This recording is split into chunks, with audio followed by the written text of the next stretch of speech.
तो चलो अपन अभी स्टार्ट करेंगे कॉन्ट्रैक्ट कॉस्टिंग। क्यों पढ़ते हैं कॉन्ट्रैक्ट अकाउंट? सबसे बड़ा एक रीज़न क्या था?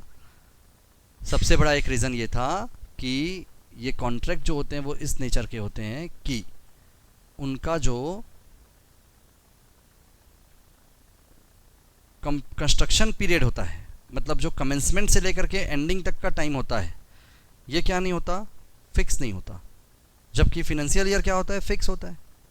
जैसे कि 1 अप्रैल 24 से 31 मार्च 25, ये फिनेंशियल ईयर है। इनकम टैक्स में भी पढ़ते हो आप लोग और कॉस्ट में भी पढ़ रहे हो। तो कॉन्ट्रैक्ट अकाउंट्स में सबसे इंपॉर्टेंट चीज़ क्या होती है, जो कॉन्ट्रैक्ट कॉस्टिंग का मेथड बनाया क्यों गया है, कॉन्ट्रैक्ट कॉस्टिंग का मेथड क्यों बनाया गया है, उस पर अपन जा रहे हैं। कॉन्ट्रैक्ट कॉस्टिंग का मेथड इसलिए बनाया गया है क्योंकि जो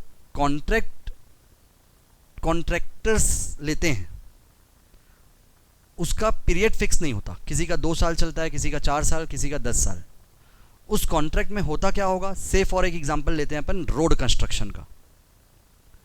तो कंटिन्यूअसली जैसे ही गवर्नमेंट का ऑर्डर आया, रोड कंस्ट्रक्शन का काम चालू हो जाता है और कॉस्ट लगना चालू हो जाता है। किसका? कॉन्ट्रैक्टर का।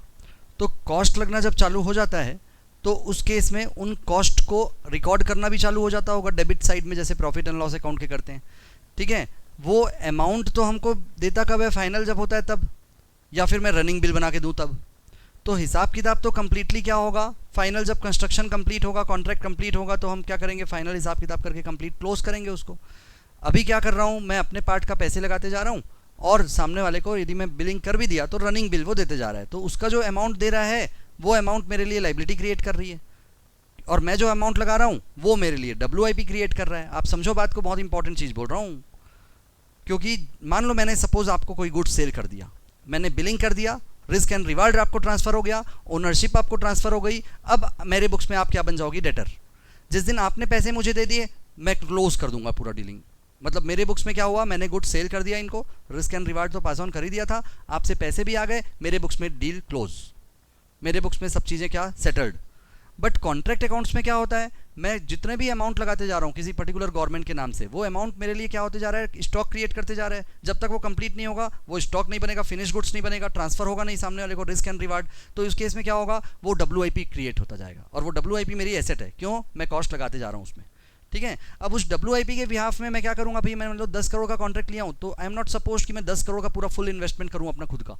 मैं उसको क्या करूँगा, भैया कुछ अमाउंट परसेंटेज का काम हो गया, चल अमाउंट दे, तो क्या करूँगा, उसको रनिंग बिल बना के देते जाऊँगा कि इतने परसेंटेज कंप्लीट हो गया, कुछ अमाउंट देते जा, ताकि वो अमाउंट क्या करूँ, नेक्स्ट टाइम उसको लगा सकूँ। मतलब उसी का वर्किंग कैपिटल को रोटेट करूँगा ना, तो जो पैसे वो मुझे दे रहा है उसको मैं अपनी लाइबिलिटी में लिखूंगा।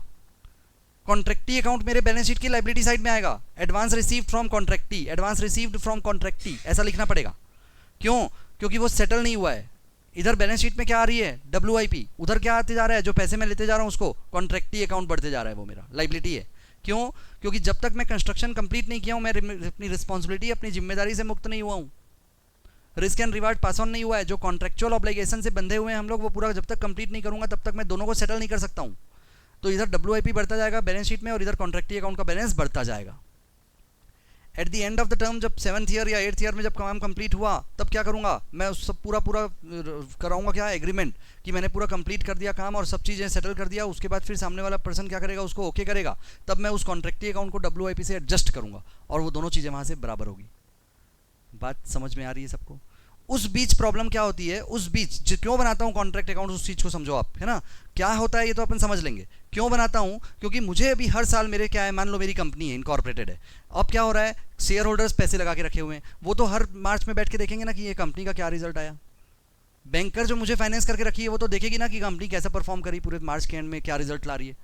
तो मैं यदि उसको रोक के रखूँगी, यार रुक, मैं जो कॉन्ट्रैक्ट लिया हूँ बड़ा, वो 7th ईयर में कंप्लीट हो रहा है, इस साल रुक जा, नेक्स्ट ईयर रुक जा, नेक्स्ट टू नेक्स्ट ईयर रुक जा, तो क्या होगा, पूरा स्थिति अकाउंट्स का बहुत ज़्यादा क्या हो जाएगा, खराब हो जाएगा। तो मुझे क्या करना पड़ेगा, कुछ ना कुछ एक परसेंटेज फिक्स करके प्रॉफिट एंड लॉस अकाउंट में हर साल बुक करना पड़ेगा प्रॉफिट अपना। ठीक है, ताकि क्या हो, वो 7th ईयर के एंड में एकदम ज़्यादा एक साथ प्रॉफिट हाई मत हो जाए, और हर साल जो है वो मैं लॉस में ना जाते जाऊँ। इसलिए कॉन्ट्रैक्चर अकाउंट्स क्या बताता है आपको, कॉन्ट्रैक्ट अकाउंट्स आपको ये बताता है कि हर साल आपको आपके लिए हुए कॉन्ट्रैक्ट में से कुछ पोर्शन क्या करना है, प्रॉफिट एंड लॉस अकाउंट में ट्रांसफर करते जाना है। कितना पोर्शन ट्रांसफर करते जाना है ये डिटेल की बात है, but object is what, object is कि हर 31 मार्च में जो आपका ऑन गोइंग WIP वाला पार्ट है, कॉन्ट्रैक्ट चल रहा है, उस WIP वाले पार्ट में आप कुछ कैलकुलेशंस करो, कुछ प्रॉफिट निकालो, और कितना प्रॉफिट एंड लॉस अकाउंट में निकाल करके आप अपने main profit and loss account में शिफ्ट करोगे, ये चीज़ आपको ये मेथड बताता है। इसी को बोलते हैं अपन क्या, कॉन्ट्रैक्ट अकाउंट्स। ये बात समझ में आई सबको अच्छे से?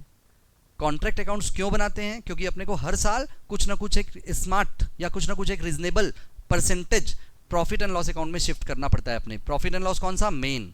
कॉन्ट्रैक्ट अकाउंट तो सबका अलग अलग बनेगा अपना, जितने कॉन्ट्रैक्ट लूंगा सभी का कॉन्ट्रैक्ट नंबर 101, 102 जो भी नॉमिनिक्लेशन दूंगा, कॉन्ट्रैक्ट नंबर नागपुर, कॉन्ट्रैक्ट दुर्ग, कॉन्ट्रैक्ट रायपुर, ये सब अलग अलग नाम से भी बता सकता हूँ मैं, साइट वाइज भी बता सकता हूँ, नाम ले सकता हूँ कॉन्ट्रैक्ट का, रोड कंस्ट्रक्शन, ब्रिज कंस्ट्रक्शन, जैसा भी हो, हर एक कॉन्ट्रैक्ट का नाम रहेगा, उसका अलग से अकाउंट बनेगा, और उस अकाउंट्स में से 31 मार्च को एक रीजनेबल अमाउंट कितना ले जाना है बताऊंगा मैं आपको आगे, उतना अमाउंट को क्या करना पड़ेगा, प्रॉफिट एंड लॉस अकाउंट में शिफ्ट करना पड़ेगा एज अ प्रॉफिट।